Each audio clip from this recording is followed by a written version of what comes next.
Mahatma Jyotiba Phule, doctor बाबा साहब अम्बेडकर और मान्यवर काशीराम साहब को मैं याद भी करता हूं आज के दिन पर। साथ साथ नगीना की महान जनता और भीम आर्मी और हमारी पार्टी आज़ाद समाज पार्टी काशीराम के साथियों का भी धन्यवाद करता हूं।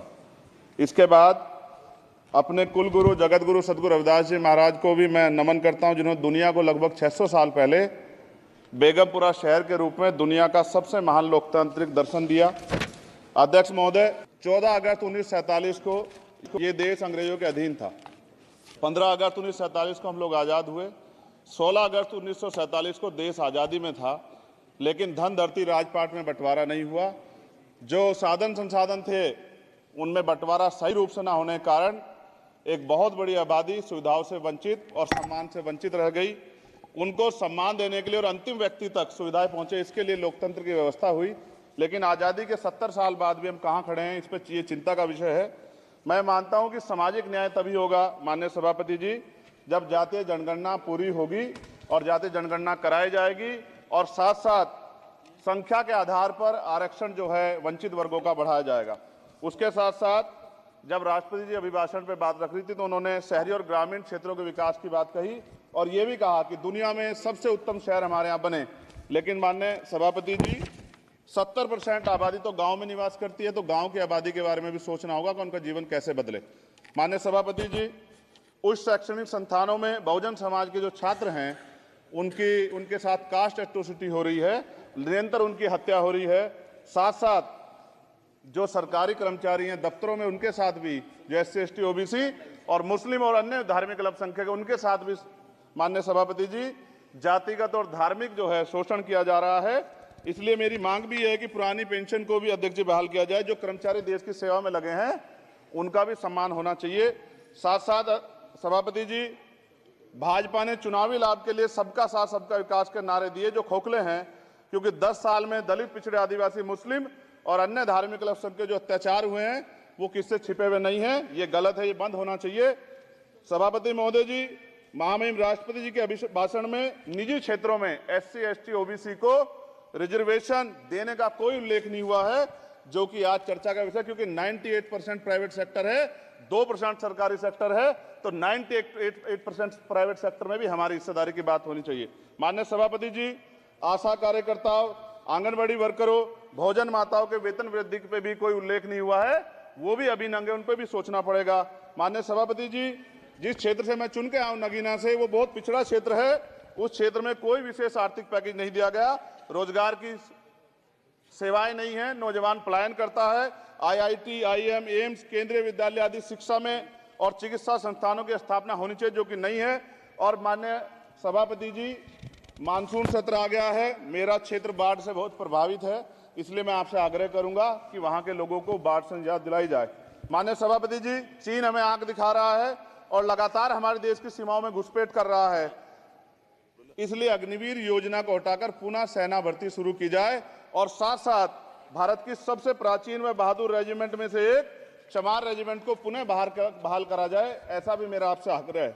माननीय सभापति जी, पिछले सारे प्रधानमंत्रियों ने मिलकर जितना कर्ज लिया है उससे दुगना कर्ज हमारे वर्तमान के प्रधानमंत्री जी ने लिया है। किसान अगर अपना कर्ज माफ कराने के लिए जाता है तो लाठी झेलनी पड़ती है, जबकि सरकार ने धन्ना सेठों का 15 लाख करोड़ रुपया माफ किया है। इस ओर हमें ध्यान देना पड़ेगा, हमारी आने वाली पीढ़ियों को ये कर्ज चुकाना पड़ेगा। माननीय सभापति महोदय जी, किसानों को MSP की लीगल गारंटी तथा किसानों का कर्ज माफ होना चाहिए। साथ साथ 2 अप्रैल 2018 को SC ST के बच्चों पे बहुत बड़े पैमाने पे मुकदमे लगे थे, वो हमारी लड़ाई सही थी, ये सुप्रीम कोर्ट ने माना और बाद में सरकार ने माना, वो मुकदमे तुरंत वापस होने चाहिए। माननीय सभापति जी, प्रेस जो है उस पर भी शिकंजा कसा जा रहा है। जो पत्रकार सरकार के खिलाफ बोलता है नौकरी से हाथ धोना पड़ता है, और सोशल मीडिया हमारा हथियार है, उस पर तरह तरह के प्रतिबंध लगाए जा रहे हैं और विरोध करने वालों को सोशल मीडिया हैंडल भी सस्पेंड करा दिए जा रहे हैं। साथ साथ सभापति जी, पेपर लीक और परीक्षाओं के कैंसिल होने से देश के नौजवानों का भविष्य खतरे में है। नीट, यूपी सिपाही भर्ती सभापति जी और 69,000 शिक्षक भर्ती में आरक्षण घोटाला हुआ है, कोई पूछने वाला नहीं, खून के आंसू रो रहे हैं बच्चे, बेरोजगारी का दंश युवा झेल रहे हैं। इसलिए मेरा आग्रह है कि युवाओं के लिए कृपया समाप्त करें। माननीय सभापति जी, मैं पहली बार बोल रहा हूं, आप कहेंगे मैं बैठ जाऊंगा, मैं आपकी बात मैं संवैधानिक मर्यादा का पालन करूंगा, मगर हम तो माननीय सभापति जी सुन ही रहे हैं। आप बोलिए, 1 मिनट। धन्यवाद एक मिनट और बोलिए। अध्यक्ष सभापति जी, नारी सम्मान की बात करने वाली सरकार, हमने मणिपुर देखा सर, हमने पहलवान बेटियों का हर्ष देखा सर, और हमने सर हाथरस की बेटी का हर्ष देखा सर, और हाथरस के परिवार को जो वादा किया था सरकार ने वो भी पूरा नहीं किया। और महिलाओं में भी, स्पेशली दलित, पिछड़े और मुस्लिम वर्ग की, आदिवासी वर्ग की महिलाओं के साथ आज भी एनसीआरबी का डाटा कहता है सर जो जुल्म हो रहा है वो सहनीय नहीं है सर। साथ साथ कोविड में तैरती, हमने कोविड में बहुत सुना सर, कोविड में तैरती लाशें भी गंगा में हमने देखी है सर, और मजदूरों का हाल भी हमने देखा है। सभापति जी बस सब समाप्त कर रहा हूं, नोटबंदी पे छोटे मजले उद्योग की जो कमर टूटी वो भी हमने देखी है। सभापति जी, शैक्षणिक संस्थानों, विश्वविद्यालयों में, चिकित्सा संस्थानों में ओबीसी एसटी के योग्य अभ्यर्थी को एनएफएस करके जिस तरह निकाला जा रहा है, लेटरल एंट्री करके जिस तरह हमारे रास्ते बंद किए जा रहे, ये भी हम देख रहे हैं सभापति जी। साथ साथ मेरा ये कहना है सर, ये सबका इशू है कि प्राइवेट कर्मचारी सर और सरकारी भी कई जगह पे 8 से ज्यादा घंटों से काम करते हैं, और उनको जो सर उचित वेतन भी नहीं मिलता, तो न्यूनतम वेतन 20,000 रुपए तय हो और 24 घंटे की ड्यूटी। उदाहरण के तौर पे यूपी पुलिस सर बहुत पूरा काम करते हैं वो लोग। वो राज्य के विषय हैं, आप सर मैं आपके राज्य सरकार के लिए भी आपके संज्ञान में डाल रहा हूँ। विषय सर पुलिस सब जगह है सर, लेकिन सवाल ये है सर, बहुत पसीना बातें हैं, 8 घंटे की ड्यूटी और वेतन विसंगति, बॉर्डर स्कीम से उनको जो बाहर किया जाए। माननीय सभापति जी, 1 मिनट चाहिए सभापति जी। राष्ट्रपति जी ने धर्म के बारे में बात की थी, राम मंदिर से पहले हमारे गुरुघर तुगलकाबाद का फैसला आया था राष्ट्रपति जी, वो सभापति जी अभी तक दिल्ली में स्थित सदगुरु रविदास जी महाराज का गुरुघर नहीं बना।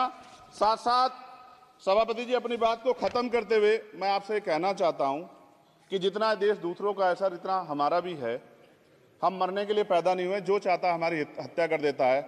मूछें रखने पे, घोड़ी पे बैठने पे, मटकी छूने पे हमारी हत्या हो रही है। क्या बदला है सर 70 साल बाद भी? दलित, पिछड़े, मुसलमानों पे हिंसा नहीं रुक रही है सर। मेरा आपसे संरक्षण के साथ ये आग्रह है कि इन घटनाओं को रोका जाए, और देश किसी की बपोती नहीं है, देश संविधान से चलता है सर, और संविधान से चलेगा। संविधान छेड़खानी बर्दाश्त नहीं की जाएगी सर। धन्यवाद।